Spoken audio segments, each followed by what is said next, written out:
Welcome to the Nonprofit Exchange Podcast. Stories by leaders for leaders to help you raise the bar on your own excellence, to release the potential inside of you. Now, here's today's podcast. Greetings, everyone. It's Hugh Ballou back for another episode of the Nonprofit Exchange. You can find us on your computer or phone by going to the URL, the Nonprofit Exchange. That's THE, nonprofitexchange.org, O-R-G. That takes you to a landing page, tells you what it's about, and there's a place you can click and see all the episodes on our archives. There's 300 of them. There's the topic that you're interested in. You'll find today's topic, which is a fascinating topic, but above fascinating, it's a key topic for success. So my guest today is a dear friend and a supporter, and actually a board member of Center Vision Leadership Foundation. And he has so much wisdom to share. We just had to choose one topic today. So Mark Smith, tell people a little bit about who you are and what's your passion for doing the work that you do. Thank you, Hugh. It's an honor to be here and welcome everybody to the Nonprofit Exchange. I'm Mark S.A. Smith. I'm a business growth strategist. I work with executives to help figure out the path to growing their organization, and it's usually by helping them get out of their own way. I do executive coaching, I do executive training, I write books, I conduct seminars, and I spend a lot of time thinking. And my passion is to share with executives how to approach problems from a strategic approach that allows them to find new solutions they had never considered before. And the reason why this is my passion is because it leverages me. I can only speak to a number of executives every year. Yet, when I teach them how to use these methodologies, they can teach others. And therefore, these ideas get multiplied across the planet, and I have a much broader impact. In every case, my goal is to make you more effective, which means that you achieve the objective you are called to achieve. And today, I want to share with you one of the missing strategies from many executives' toolbox, and that is how to effectively delegate tasks without losing control, without abdicating responsibility, and without having all that blow up in your face. Very well stated. I've worked with leaders for 33 years in all kinds of organizations. And Mark, I don't find a big difference in the skill set in corporate executives or nonprofit leaders or clergy. I think there's some of the same myths that we tell ourselves, one of which is delegation is a weakness. We got to be able to do it ourselves. Well, we ought to be willing to do it ourselves. We have to know how to do it in order to delegate it. So why do we tell ourselves these myths that are really something that would empower us and not limit us? Well, there's probably three fundamental reasons why people limit themselves to delegate. Number one is they're cheap. Oh, I've got plenty of time. I can do this myself. If I bring somebody in, I've got to hire them. I got to pay them. And we're going to talk about that briefly today and why that is actually ridiculous, because you're the most highly valued person in the organization, and everybody is going to be able to do it for less cost than you're doing it for. The second reason is because they've delegated things in the past and it blew up. They've been burned, and they believe that, if you want something done right, you got to do it yourself. Well, that's just absolutely not true. There's a lot of people out there that can do it better than you can. It's their profession. It's what they do for a living. And you're making a very poor copy of what they could do professionally. And so therefore, your arrogance and ego is getting in the way of actually doing a better job. And the third reason is because they just don't know quite how to do it. Delegation is an executive skill. And it's not like just go do this. There are some things you have to do to make sure it's successful. And so today we're going to fix the last one of those things. You're going to have to fix the first two. You're going to have to get over being cheap.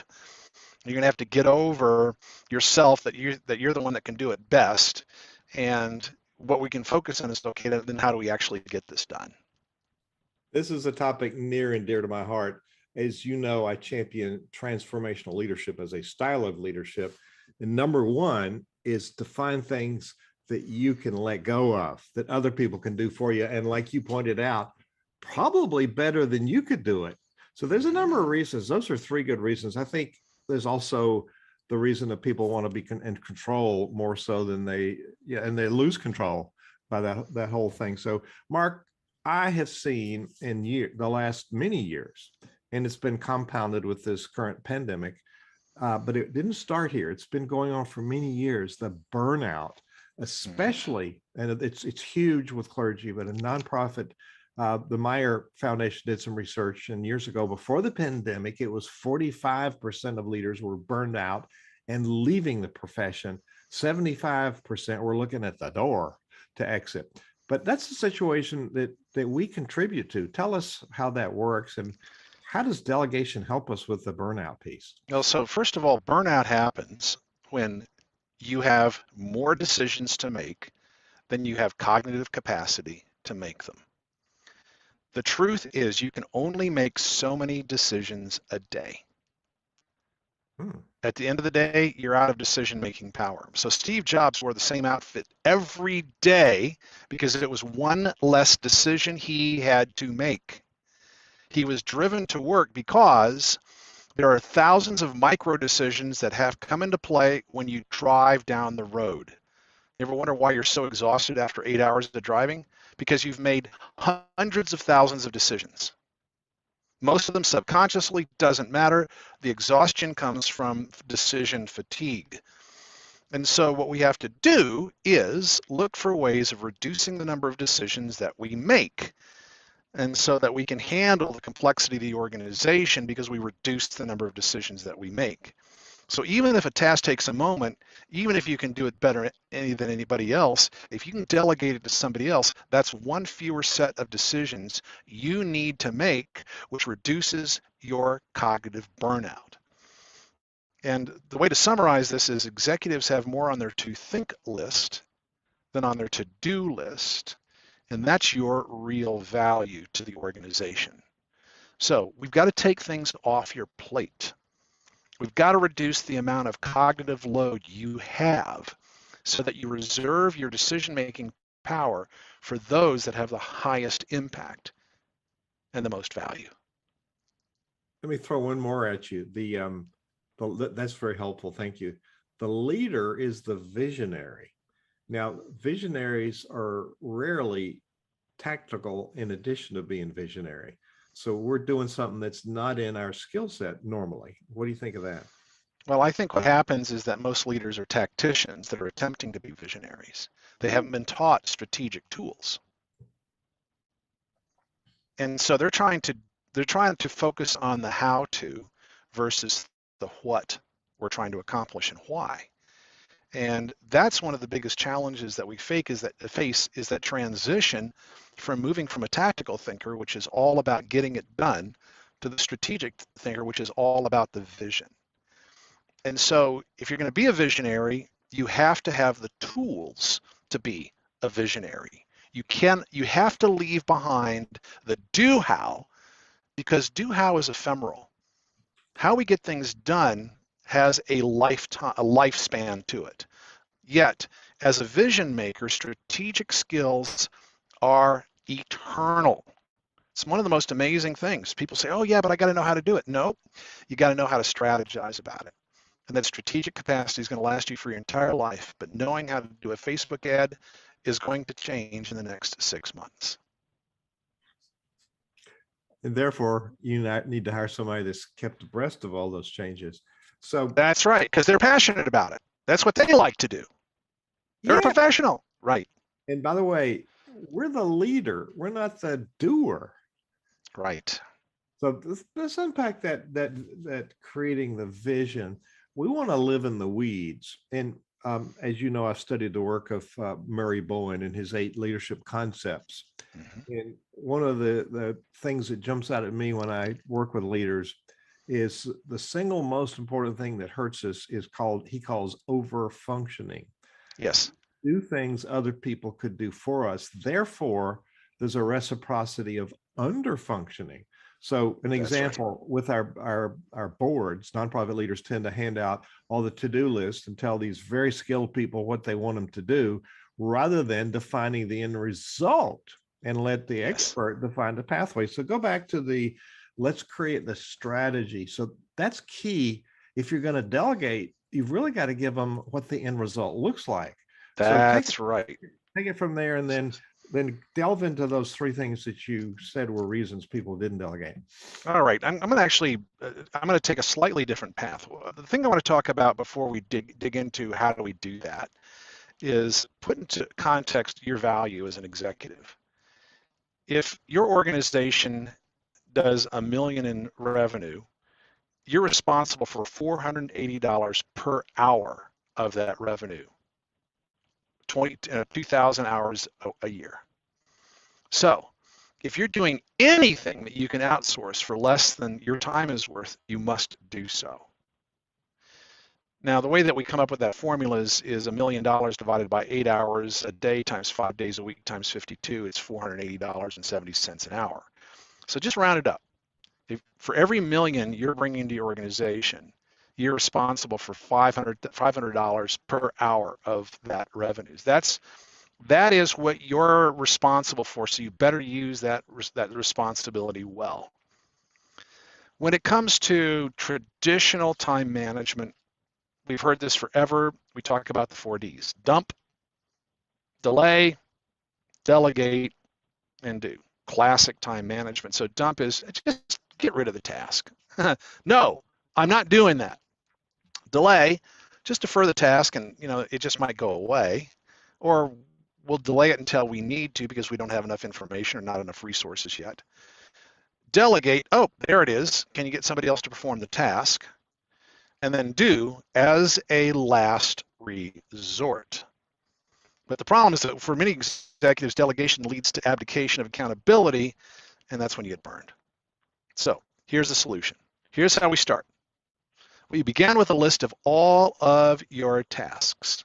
Review your past month's to-do list, make a list of everything that shows up on the list, and analyze what you can delegate. And don't skip anything. Even if the demand is for 1 minute, if it happens multiple times throughout a month, put it on your list.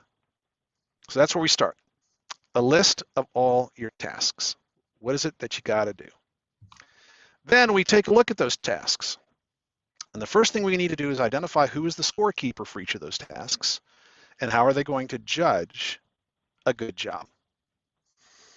So the scorekeeper is the person or the organization that's placing the demand on you. So those are the people that you have to satisfy with the task outcome. And once you've identified the scorekeeper, then you can identify their satisfaction criteria. For example, taxes.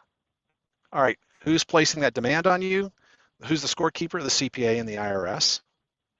How will they know when you've done a good job? Timely and accurate. All right, strategic initiatives. All right, who's placing that demand on you? Shareholders, boards of directors, even yourself. So what's the outcome they're looking for? Effective, contributes to the mission. Travel arrangements. All right, who's the scorekeeper for that? You are. What's the score? How are we going to keep score? Is it comfortable? Is it convenient? Is it cost effective? Maybe shareholder or maybe your spouse's birthday present. So who's the scorekeeper for that? Well, you and your spouse. And how are you going to know when you've done a good job? When they say, well, how thoughtful, that's just what I wanted. So task, scorekeeper, how do we know that we've done a good job? Now from that, now we can take the next step because we know what the outcome is and we know when the outcome is good. The reason why people lack confidence is because they don't know what good is. They haven't been shown what good is for their job. So they lack self-confidence because they don't know if they're going to do good or not. And when we delegate, we must tell the person who we're delegating to what good is. You see how important that is? Yes. Yes. Now, we have a paradigm I've noticed in the nonprofit world. If we have really caring people who have a passion and even a specific gift for whatever they're doing, feeding people, housing people. However, they never really developed their capacity to lead. So we're social entrepreneurs. We got an idea and we're going with it.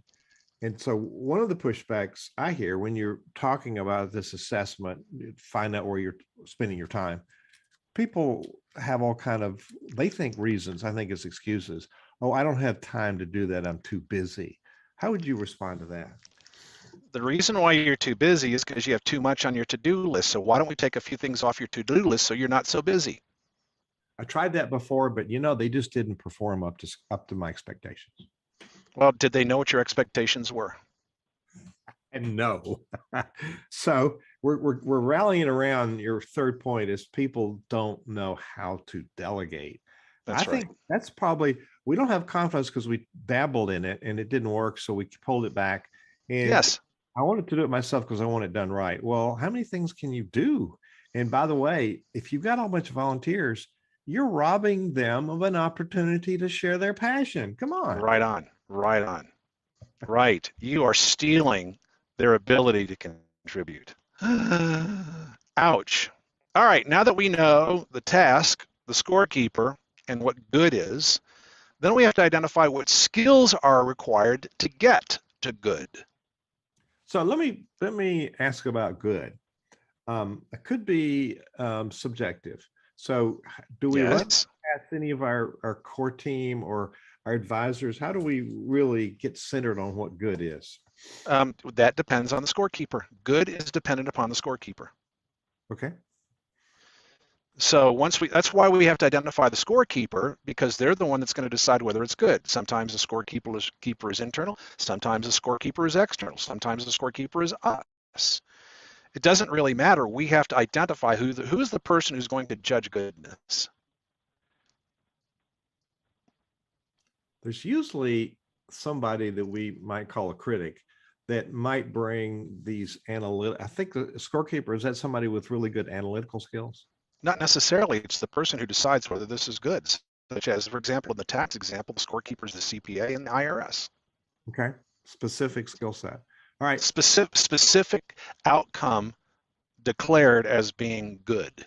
Yes. Okay. Go for it. I was All interrupting. right. So the next thing is what skills are required. Now that we know what good is, so for each task, we want to identify the skill set that meets the satisfaction criteria. And there's fundamentally 4 levels of skills required. We have an unskilled person. So this is a task that could be accomplished by a low-wage person with just a simple checklist. Cleaning, filing, sorting, setting up a meeting room, ordering catering. You should never, ever do these tasks. But we do. Don't you ever do that again. That's what a volunteer is for, because you can give them a checklist and they'll follow the checklist, and that's good. And then we have semi-skilled. So this is a task that can be performed by somebody with some experience, such as travel arrangements, compiling reports, creating some simple spreadsheets, doing some bookkeeping, writing correspondence. And while you're going to be tempted, you need to delegate this. Then the next one is skill. This is a task performed by a skilled professional. It's their career. Often when they're licensed or they're degreed, such as tax preparation, financial analysis, marketing strategy, sales copy, operational analysis, IT administration. You have no business doing IT administration. You're just going to screw it up. You have no business doing these jobs, because the people who are going to do them are much, much better at them than you are. And the cost of failure is high, but the cost of success is low. Say that again. When you try to do something that should be done by a skilled professional, the cost of failure is high.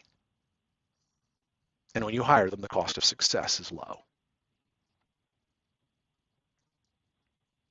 Love it. Love it. Love it. All right, then the 4th class is strategic. Now, this is a task that requires experience, business acumen, leadership, cognitive capacity, cultural context, the ability to foresee the future. Sounds like it's perfect for the leader. These are the items that you're going to keep on your to-do list. This includes negotiating strategy development, purchase decisions, executive peer conversations. This is your prime job. and you need to reserve all of your cognitive capacity to do these things. They require a lot of cognitive capacity. And if you're chewing up your cognitive capacity because anything on those other three lists, you're shortchanging your organization. Mhm. Just frickin' resign, would you? Make room for somebody who can do these things. We do, Get out of the way of your company. yeah, we're our biggest problem, aren't we? Sometimes that's why I started the task. How do I help executives grow? I help them get them out of their own way. So let's take it for instance. Suppose I'm a nonprofit leader. Yep. And I've got a bunch of eager people around me saying, what do I do? Now we're going to plan a gala. A gala is a big annual event that helps people know what we do, brings them together in community, but we also can raise a lot of money there if we do it right. So let's say, how do we set up this? It's an important event, and I need to have my fingers in every bit of it. What are some of the things we do wrong, and what should we be doing in setting up a process for that? Isn't it interesting that a gala is only done by nonprofits? Mhm. Nobody else calls them galas. So I think it means get a lot of lucre, ASAP. That's what gala stands for.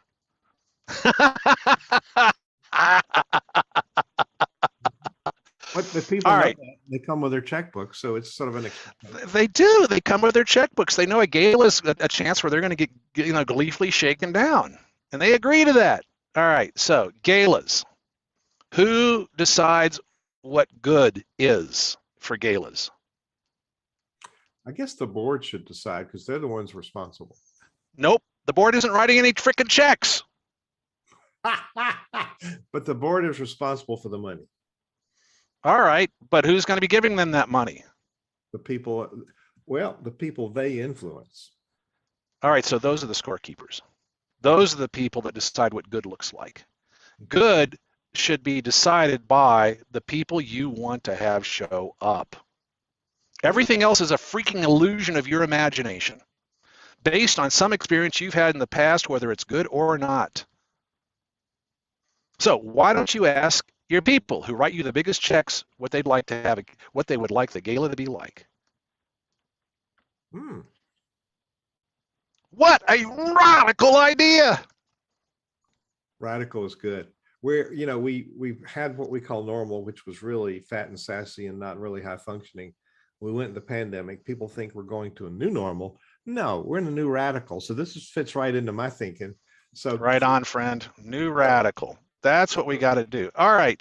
Now that you know what your biggest check writers love to experience at a gala that make them feel like writing these checks is absolutely in alignment with their purpose in life, then we can start to design what that's going to look like and then tell people what good looks like for each of the chunks. What does good look like for the food? What does good look like for the decorations? What does good look like for the invitations? What does good look like for the entertainment? What does good look like for the accolades that are and awards that are presented? What does good look like for every one of those pieces that is going to create that gala that's going to make them open their checkbook and write a check for what they wrote last year plus 20%? yes. Yes. All right, let's stop imagining what our people want and start asking them what they want and then figuring out what good means for each of those pieces. Then you can assign that to professionals who know what good looks like. And we stay out of their way. But let's go back to what you said at the beginning. We're afraid of losing control. So how do we maintain control and not get in the way? You maintain control by setting up this actually is going beyond what I have in mind, but that's okay. We maintain control by realizing that control is based on the outcome that we desire to achieve. And so we create some checkpoints and milestones to make sure we are on the path to good. What does that look like? Well, show me the one sheet that describes what you're going to do for food. Great, that's a checkpoint. Describe for me how we know that we're going to choose a vendor that's going to be able to deliver this to the 1,000 people that we have show up and everything is warm and tasty. It's because that's what they do every day of the year as banquet facilities. Okay. It's what they do as caterers. All right. You don't really want a gala catered by volunteers, unless you're doing a gala in the church basement. So would one of those experts be an event manager that knows how to plan and carry off events? Gosh, wouldn't that be amazing? Because they have deep experience in making sure that events are glorious. They know everybody to talk to. They know all the tricks. They know all the traps. They know all the failure points, and they make sure it doesn't work. They're the one that takes on the craziness. And you know what? You're going to make so much money more that you're going to be able to pay for that meeting planner easily, and they are a legitimate expense because a good meeting planner is going to make sure your contracts don't screw you. Yeah. And that in itself is worth their fee. And if you've ever done work, if you've ever done a contract with a hotel with banquet facilities, you've been screwed. Yeah. Yeah. It's one way. And a meeting planner is going to go, no, no, no, no, no, we're not doing that. No, no, they're going to go, okay, okay. So you're going to save yourself the meeting planner's fee just in keeping yourself from being taken by the banquet facilities. No, no, no, they're well-meaning, blah, blah, blah, but there's still issues there. So let's go back to your 3 points. You started this off. There's 3 reasons people don't delegate. Would you highlight those again? And then what have we not covered? All right. So the first reason why they don't delegate is because they're cheap. They don't want to pay for help. Second reason is because they lose control. They've gotten, they feel like, if it's going to be done right, I got to do it myself. And the third reason is that,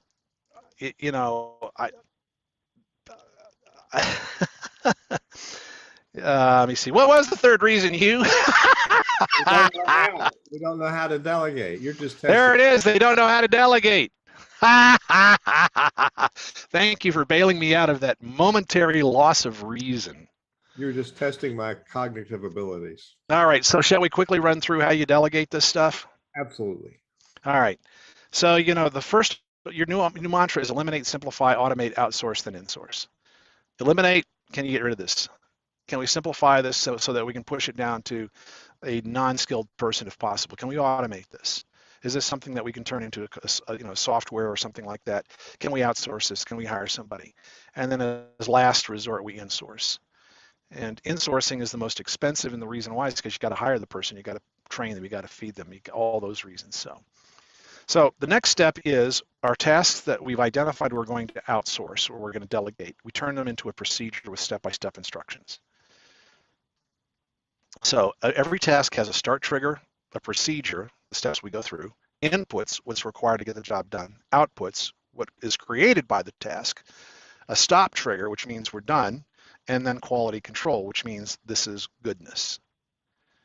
So there may be a timeline and milestones for a complete task that you let you manage it. So we want to build in some milestone triggers to alert you when a task needs to be partially completed, and that's how we keep from losing control of something like a gala. Yes. So the secret to consistency is document what you do and do what you document. And the fastest way to do this, you might be thinking, oh gosh, I don't want to write a procedure. Okay, the fastest way to do this is turn on an audio recorder, could be your phone, and tell the story about how you execute the task. Include all the information about acceptable levels of performance. So for example, you don't want a graphic design effort on the internal report that gets filed, but you want a customer-facing document to conform to your branding standards. Right? So what's an adequate level of performance? You need to have that in there. Then transcribe the audio recording. Read the transcription to the delegate you want to have perform the task and watch them execute the task.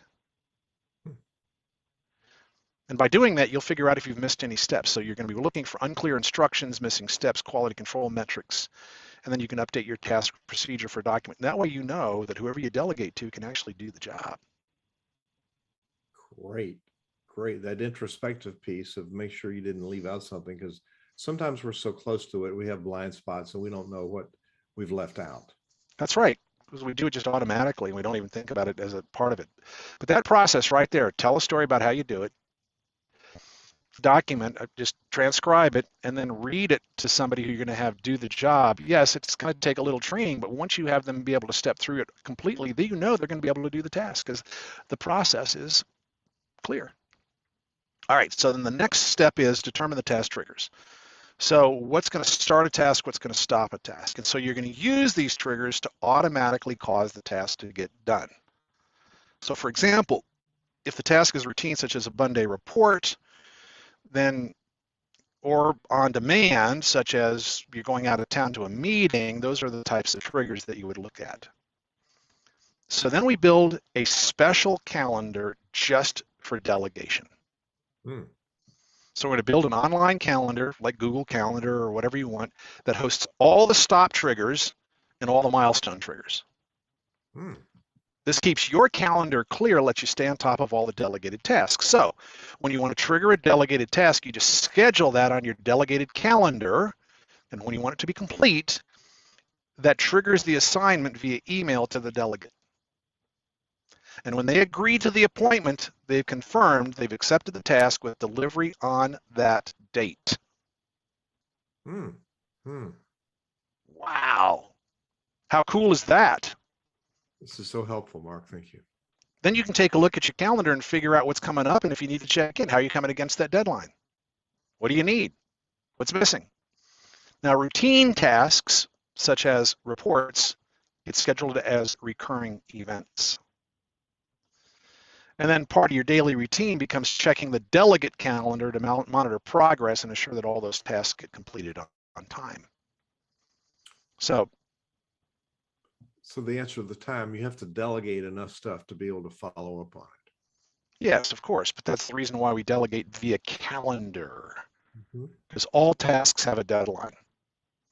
And the calendar is the way for us to get to that deadline. Whoa. For those of you that are hyperventilating because there's so much data and you can't take all the notes, do not fear. Go to thenonprofitexchange.org, find this podcast, and you will find a transcription with all of these wonderful talking points there.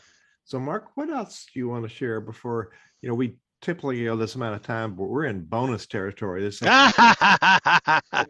right. Well, I want to add one more thing, and that is, this may not go smoothly. So we have to figure. So with this, we may have to troubleshoot this. So we have to give a lot of feedback during the initial delegation phase until the task gets performed smoothly on time. So then we've got to provide regular leadership feedback with appreciation, right? Thank you for doing this task. You did it perfectly. I sure appreciate you. Now, if the work is unacceptable, we have to go back to the procedure document to determine if we had a flawed procedure, which is, I don't know how to do this. Or if the situation came up where they can't do it, they don't have the skills or they don't have the physical resources. Or if they've lost motivation, they don't care anymore. So we have to test against those three reasons. Those are the three reasons why a delegate is going to fail something you delegated to them. So this lets you very quickly troubleshoot the root cause and fix the problem. And with that, now you have a complete system. We want to make sure that we're clear on what we want, because we might be setting up the problem. And that's a blind spot, is we aren't aware that we set up the problem and we blame other people for the situation we created. That's right. We have to stay out of that if you're going to successfully delegate. Now, you can see that this provides a complete process, front to end, front to back, on how to do delegation. And most delegation procedures miss many of these steps that I've shared with you. It's the reason why they fail. But as an engineer, I think like a process. What's going to create a process that's going to give us a perfect output every time? And what I just described to you is how you can get there. And so you can retain control, and you can get it done for less than you can do it, and you won't get burned delegating tasks. And if this is not your skill set as the nonprofit executive, maybe you need an admin person who can work along beside you, that has the skill set to define all these pieces.